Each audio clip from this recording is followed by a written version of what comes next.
Now, the purpose of a video game sequel is usually to take whatever the first game did, improve upon it, and create a better product as a result. Now, Subnautica is a great game, and it is a ton of fun to play.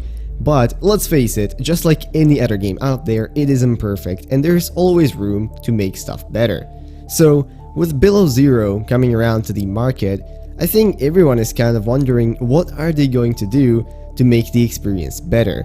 And well, in today's video, I'm just going to be giving my 2 cents on what I think they could do to make the game a better experience than the first game already was. Now, if you want a bit more context for this video, I strongly recommend watching my game design analysis of the endgame of Subnautica, which can be found on the channel and is linked down below.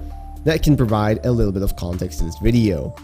Now, before we begin, of course, I have to warn you that this video will contain spoilers from the world and story of Subnautica and also some spoilers from Below Zero. So if you don't want to have any of that spoiled and you haven't had the chance to play either of the games yet, I strongly recommend clicking off the video and coming back to it later. Now, with that out of the way, put your game designer hats back on, get ready to dive in deep, and let's go. Now, first things first, to help structure this video, let's divide it into 4 quick parts, and by those are going to be 4 main categories where I think that the game can make some improvements. Those would be working with the narrative, introducing a continuous sense of danger, utilizing the game world, and avoiding the boredom pitfalls of usual survival games. Now, let's break these down one by one. So, working with the narrative more. Well, survival games often have the common pitfall of focusing purely on the gameplay, which is obviously and undeniably important.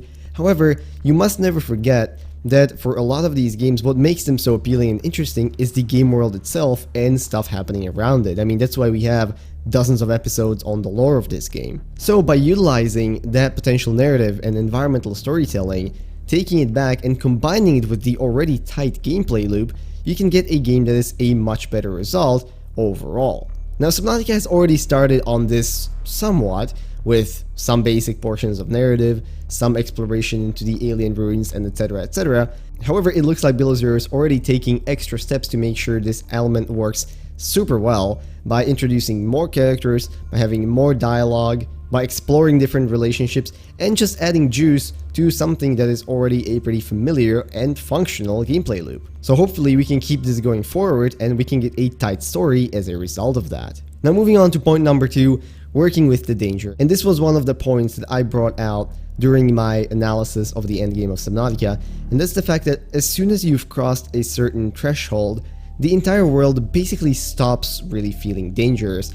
Everyone has that threshold kind of in a different spot. For me, it was most specifically when I acquired the prawn suit, because I started to feel mostly invincible, but for a lot of people it might even be sooner, as soon as they realize that a lot of the big creatures can kind of just be avoided and kited around and you never really have to approach them. What I think they could do here to increase the overall sense of danger is continue introducing new elements to it and making sure the mix is varied from the moment you first jump into the water till the moment you, well, end the game in whichever way the game ends. There are definitely many ways to do this.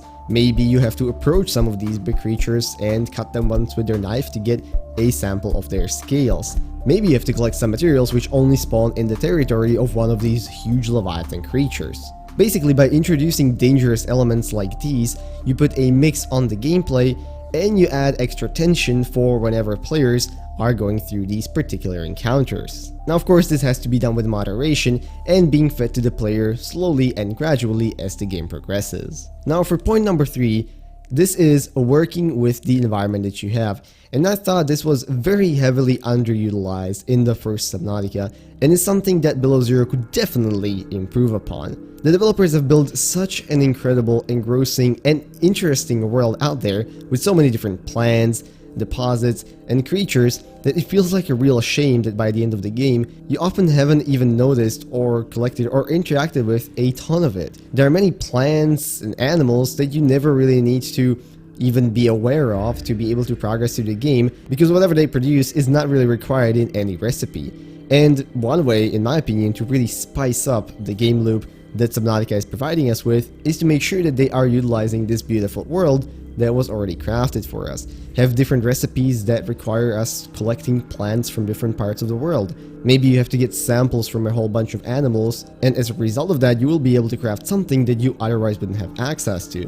Now, of course, for balancing reasons, if this proved to be too much of a hindrance on the gameplay loop, it is of course always possible to simply introduce these new recipes and these new materials as something you would use for purely cosmetic and the cool factor reasons, rather than something you strictly need to make your way through the game. And finally, of course, not falling into the pitfalls of many survival games out there.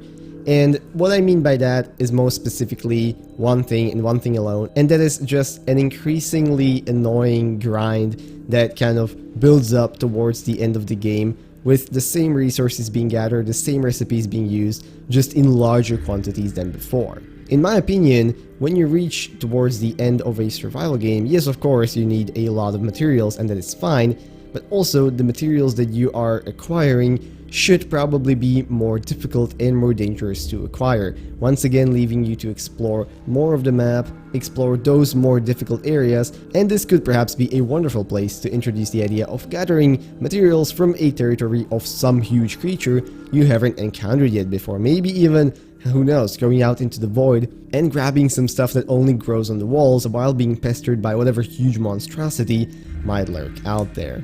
But of course, all of these were simply my opinions and my suggestions, so this is the place where I will ask you guys to let me know down in the comments what you think Subnautica Below Zero can do to improve on the Subnautica formula and make for an amazing sequel. So with that, I'm gonna end the video, and I hope you guys enjoyed and maybe have something to think about before the release of Below Zero. If you liked the video, maybe consider leaving a like, commenting, or subscribing. All those would be very much appreciated. And of course, if there's anything that I missed or something you would like to add, make sure to leave it down in the comments as well. If you want to follow the channel a little bit more, consider following me on Twitter or joining the Discord down in the description below. We'd love to have you there. So with that, I'm gonna wish you all a beautiful rest of the day, and I'll see you in whatever next video I make. Bye bye.